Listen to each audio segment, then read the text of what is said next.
So David, the floor is yours. Well, thank you very much. And thanks so much for having me. I was really delighted to be asked by BISA, which is an organization that I've been a member of for a long time, until moving to the United States, where it became more difficult to come. In my ideal world, I would be there every summer. I'm very jealous that you're getting to go. I think it's to Glasgow, right? Okay, so my talk, my apologies from the beginning. I'm going to read a little bit more than I usually do. I hope you sort of forgive me. Busy quarter, teaching 3 classes, so it was a little bit of a stretch, but it's been fun to do. So again, the talk title is Beyond History as a Data Set, Theory and History in the Social Science of International Relations, and the prompt was the question, what does IR as a social science mean to me from a methodological, epistemological, and empirical point of view? Is it IR a social science, and if so, what kind?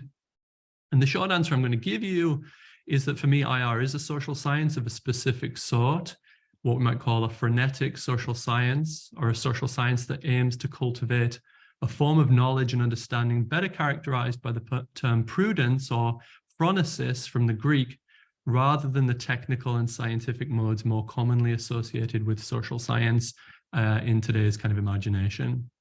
Asking this question was really nice because it took me back to my earliest ventures in the discipline and a skepticism towards IR's scientific pretensions, especially here in my adopted United States, that's persisted till this day. Indeed, it's probably determined my whole trajectory in that I'm at home in the United States in sociology and not political science. I'm in the Department of Sociology. So I can recall very clearly when I was finishing up an undergraduate degree and deciding to pursue IR at the end of my undergrad studies and feeling really ill at ease with what I was reading as I was diving into it. I was finishing up a modern history degree. I remember, for example, picking up Alexander Wendt's Social Theory of International Politics and just thinking it was bizarre and all nigh on impenetrable. And I'd read some political theory and I kind of thought I knew about international history, and this seemed really bonkers to me, yet also kind of addictive. And so that's kind of why I stuck with it. So I'd just come out of a modern history degree, so explaining historical events meant people, context, struggles, dates, places, decisions, choices, contingency, in short, action. And there seemed to be none of that in Wendt.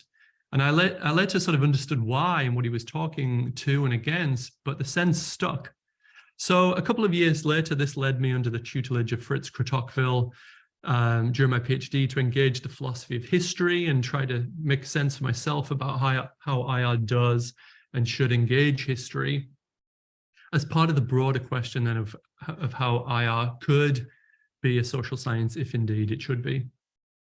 So at the time, there was a noticeable historical turn going on, mostly, but not entirely in Europe, associated with people like Colin and Miriam Ellman, Nick Vaughan Williams, Kimberly Hutchings, Duncan Bell, a re-engagement with historical sociology, historical deconstruction, genealogy, and historiography of the discipline, with a lot of people really coming from different places to a similar kind of question, which is, well, what is history in international relations? My intervention was then, and my conviction remains, that the question of what is history in and for IR is not just a matter of how IR scholars can better do history, whether macro comparative or sweeping general theoretical history like neorealism or traditional diplomatic history, but what it means to know in and through history. So the question put differently is, what is history in and for IR implies issues of what it means to know international politics and in international politics, and the nature of theory, interpretation, practice, action, doing. I should note here that Andrew Glencross later came to kind of related conclusions in a 2015 piece in International Theory, and I think give a bit of plug to that there, because a bunch of people have kind of come at the same kind of place, to the same kind of place. So you might be asking then, well, how do you get from history on the one hand, in the question of, well, what is history? How do you do history well? To what is theory, knowledge, practice, action on the other? Well, you get there when you recognize that history isn't just the past or what happened or one damn thing after another, in that famous quote, variably attributed to Arnold Toynbee, Henry Ford, and a bunch of others. The past is a foreign country. They do things differently there, to quote L.P. Hartley, that was Hartley. We don't exactly know what was done, how or why in the past. We don't know it. Think about something like the Iraq War, for those of old enough to have lived through it. We don't really know exactly how the Iraq War happened or why it happened. In fact, as Duncan Bell has, among others, has noted, while everything has a past, not everything gets to have a history, making clear the difference between what happened and our often really quite limited understanding of why. So the upshot is that if history can't be understood as a nice, easy data set for the testing of our theoretical systems or propositions, whether it be that the strong do what they can, the weak do what they must, or democracies do not go to war with one another, and especially democracies tightly integrated economically, to pick just sort of common realist and liberal tenets, then history cannot be a data set. We don't know what happened, how, or why. Now, what I want to stress is that although it seems that history as a data set really affects US IR and US political science mostly, I think that there's a strong tendency in that direction in non-US IR as well. And I think actually I've fallen victim to it to a degree. In short, the lure of theory and lure of sort of dehistoricized theory is very strong. IR, as we know, is a uniquely theoretical, theory-heavy discipline. Not always for worse. I actually think in many ways it's a good thing. We talk in and through theory. It binds us together as a field because we know we can expect other IR scholars to know their realism and know their constructivism, etc. But also, if we think of how many books and articles have titles like The Role of X in International Politics, whether it's something broad like gender or whether it's something small like something more grounded, say, bureaucratic departments in certain states, the role of X or X in international relations, where international relations or international politics is this sort of general space where systems and forces set in historical time work themselves out, whether it's in my work role-playing or in Mathieu's great new work on nostalgic virility. The sense that what we're doing is explaining history and the temptation towards history as a data set is quite strong. Now, I should say that I think Mathieu and I both avoid some of the problems associated with trying to use history to prove our theories. But I want to emphasize that the temptation is quite strong. It's not just a feature of American political science, that we all sort of feel the lure of theory and therefore the lure of history as a data set. So if you see and accept the inadequacy of the history of data set proposition, you have to then face the thorny questions of the nature of theory and theoretical knowledge and its relationship to action in real, practical, political time. The way I approached this in a 2012 piece in Millennium, and I sort of still kind of think in these ways, was to follow a line of thought in the work of philosopher Hans-Georg Gadamer, where he recovers in Aristotle a notion of phronesis as a form of knowing, typically translated as prudence or practical knowledge, sometimes horse sense, this sort of like this context-specific sense that we have of what to do for the best in a particular context. So it's this difficult to kind of classify ability someone expert in a social practice has of what to do for the best, when and how and why. Gadamer here, I think, was pulling on a thread from Heidegger related to his notion of readiness to hand, central to his concept of Dasein, where knowing, doing, and perceiving are sort of pre-conscious, prejudicial. Now, the key point for us is that phronesis is defined and recovered from Aristotle in explicit contrast to techne, or technical know-how, and episteme, episteme, I think is how you pronounce it. I'm happy to be corrected. Scientifically reproducible knowledge. So the importance for history of phronesis lies in the way in which phronesis is this type of knowledge oriented towards acting in a just, wise, and appropriate manner in specific historical contexts, like the ones in which Biden found himself this week when having to think about whether to shoot down the Chinese balloon, not like the generalizable and context-free knowledge directed towards instrumental action that is the domain of typical scientific modes of reasoning. You have a theoretical knowledge states who are democracies don't go to war with one another, and you simply plug that in to a choice decision situation. Phronesis is not like that. It's much more about what to do in specific contexts, where theory is not just put into action. It is a broader way of inculcating this kind of prudence. Okay, so if phronetic political knowledge is a form of is not a form of applied science, it's therefore better nurtured by historicist and interpretive approaches to the study of politics than the technical and scientific modes utilized by what we might call neo-positivists. And also, we might say some folks who are not neo-positivists but still fall into the history of dataset trap. I'm thinking here of sort of broad-scale macro comparative historical sociology, where the idea is to try to understand the fundamental nature of something like revolution or development by comparing and contrasting across particular cases, you know, the kind of work that was prominent in the 1980s, say, right? We can understand the nature of revolution and what makes revolution possible or impossible by really comparing and controlling what happened in the French case, the American case, and the Russian case. Okay. Now, you often hear from leaders themselves that they prefer the kind of knowledge that sounds a little bit like phronetic knowledge or prudence or prudential knowledge. When you hear them talk about how they spend a lot of time reading popular history kind of books, and how presidential biographies, the United States is the sort of the quintessential example here.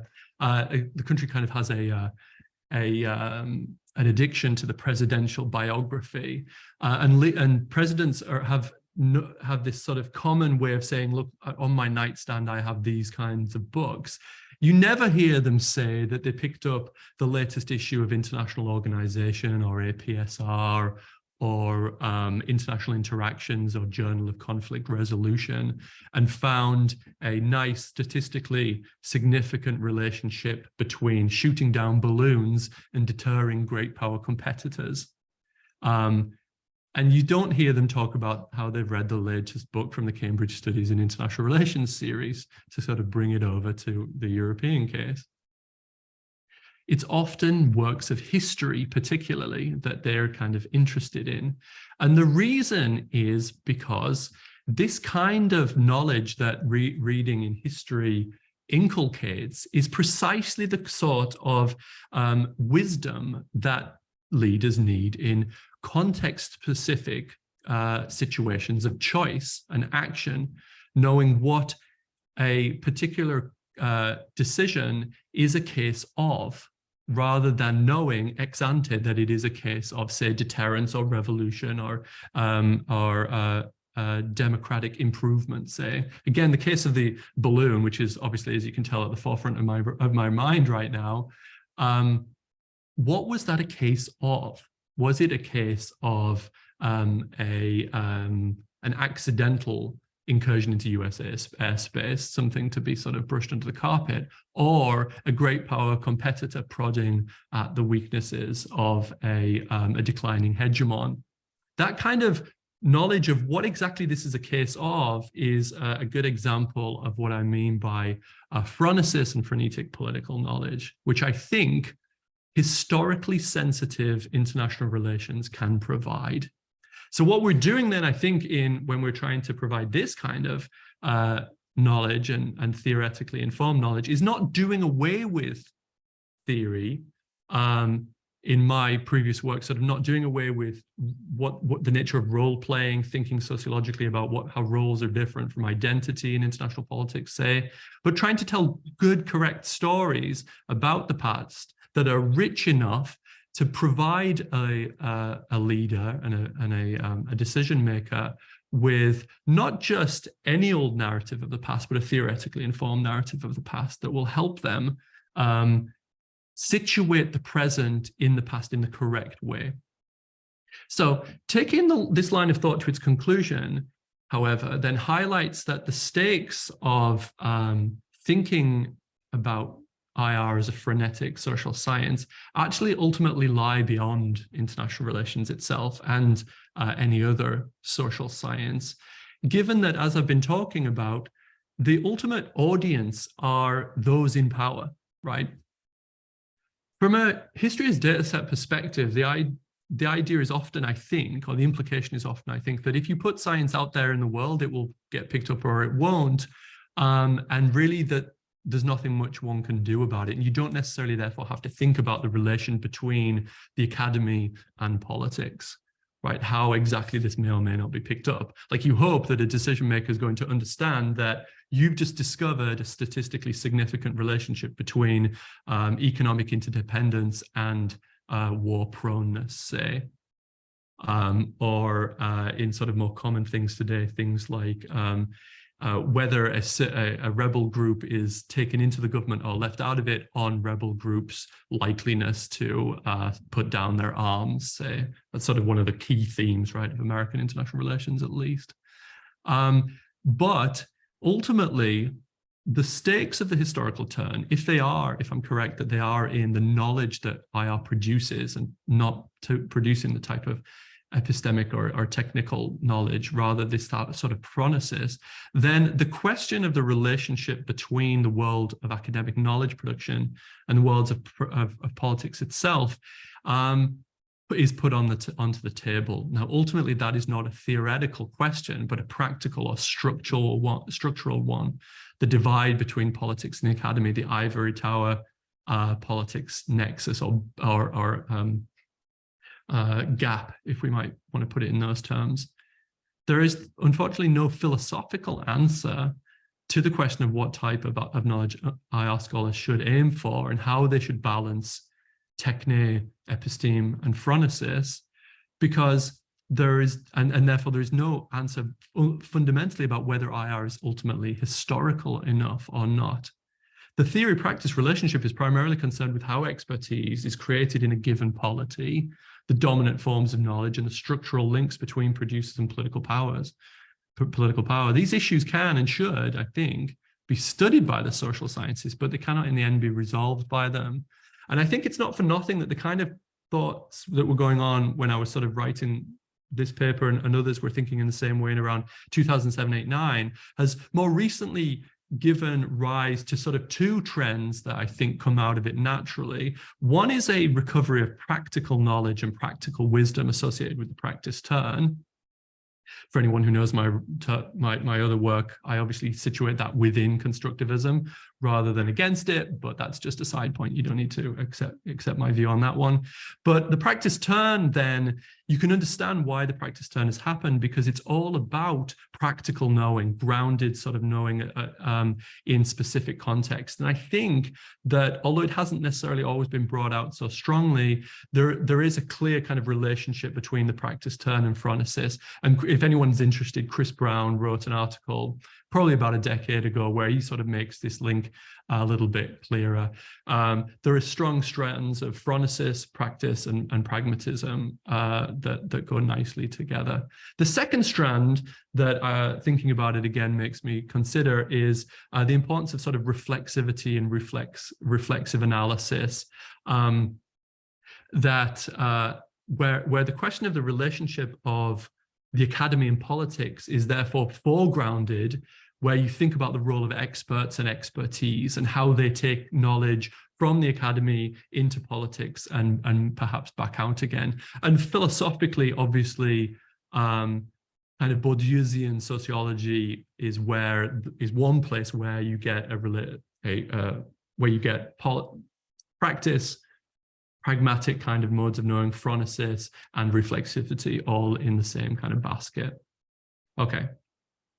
So that's actually all I prepared in terms of comments. It's a bit shorter than I thought it was going to be, but that's perhaps okay, if that's okay with you, Mathieu, because it gives us plenty of time for conversation and plenty of time to kind of pick apart some of these issues. And I'm happy to kind of like talk at more length about any of them in the Q&A.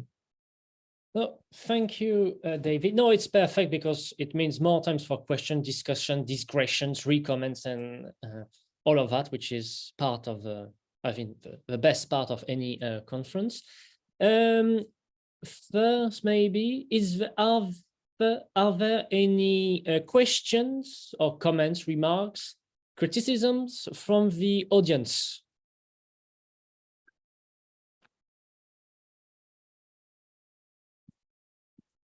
No? In that case, I will use the chair privilege to shoot first. What is quite fascinating is kind of a mix between a comment and question. So after that, David, you carry on the how it inspires you. What strikes me from what you just said and what we observed, especially since February 2022, is the fact that now more or less history has taken the place that mathematics had in the 70s, 80s, when it came to prove or disprove, or at least justify academic perspectives or actions. As we can all say, you can make numbers say anything you want. They can prove the point, and at the same time, the same statistics can disprove the exact same point. And what strikes me is that with history now, it's more or less the same. The same event is used, for example, by the Ukrainian and by the Russian to define their own perspective, which are completely, so it's, and with a balloon, it is exactly the same. So that was my first thought, which led me to a second, and that was more a methodological reflection. That it made me think about in international law about the Thales literature, in the process, the argument that international law should be decolonized. And my thought was, should we, to avoid treating history as a data set, should we de-methodologize IR research? So that's my broader comments, interrogation, thoughts, and now I let you and everybody in the audience reflect on that. Yeah, some good comments there. I think one that you sort of hinted at, which is obviously sort of writing history from the subaltern perspective and writing history from below, which I'll just put out there. I think I'll just put that out there and maybe not come back to it, but other people might decide to pick that up. The first one, the instrumental use of history and how history is everywhere. The first thing to be said about that is how that highlights this disconnect between the sense that history is sort of a data set, particularly sort of in the American political science kind of way of doing things, but also the lure of that kind of research in Europe and elsewhere as well. And the fact that history is absolutely everywhere, actually in politics, right? Like getting history right, it being instrumentally used. And so this question of, well, what do we do and how do we tell particular stories that can intervene in those kinds of that political context where history has been thrown around, repackaged, rediscovered, and there are practical questions there because our work is sort of, it tends to be slow. But I think what I would sort of focus on is faith in telling correct stories. Often those would be stories not told before, and that I think chimes in with the decolonizing move. The specific thing that we can often do that historians can't is to try to get the stories right, because we've got some theoretical understanding that they don't have. We also tend to have like a critical sort of perspective that particularly what you might call state historians don't have. I've got in my head, just to FYI everyone, recent sort of work about the Iraq War, right? Like that gives us a nice example of this event that we all kind of think we know what happened, but how, if you actually think of how few works there are about the Iraq War that really tell us something academic yet very deep about it. And a new book by Melvin Leffler. So Melvin Leffler is one of these sort of very high profile US historians, you know, you John Lewis Gaddis types, that has written a new book, and apparently it's very, I haven't read it, but it's a very sort of state history. It's like it kind of, he's interviewed Rumsfeld, he's interviewed Cheney, and he sort of tells their story, right? Now, the problem with that is it doesn't look under the covers and try and think, well, how did this actually happen? What were the main drivers? And there, some sort of theory is absolutely necessary, whether you think that it's about bureaucratic politics, whether you think that it's ultimately a lobbying game, whether you think it's an epistemic community story, interest capture by people in the Pentagon, etc. That's the kind of things that international relations scholars can do. We have a critical kind of vein, a critical kind of perspective that historians and maybe others don't. But also what I have in mind, I think, is the way in which we can take a view that's in some ways perhaps not too skeptical. We don't jump just to the conclusion that this is a straightforwardly sort of Marxist process, knowing that sort of knowing grand historical forces. Let me flesh that out a bit because it perhaps is a little bit confusing. I think that some critical work, and there I mean sort of Marx inspired, can fall into the trap of history of data set as well, right?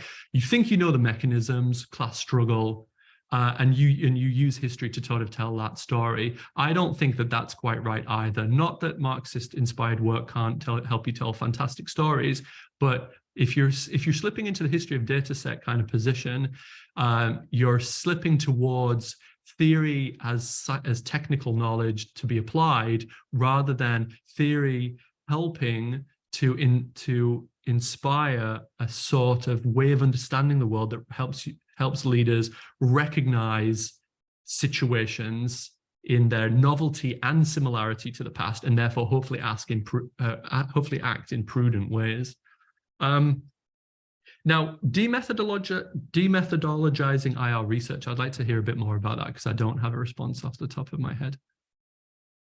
No, about that, I just thought if we come back to the pre-Waltz articles and book establishing neo-realism and the faith of that hypothesis and all if we came back to basically what Morgenthau was doing, kind of IR, could that be a sort of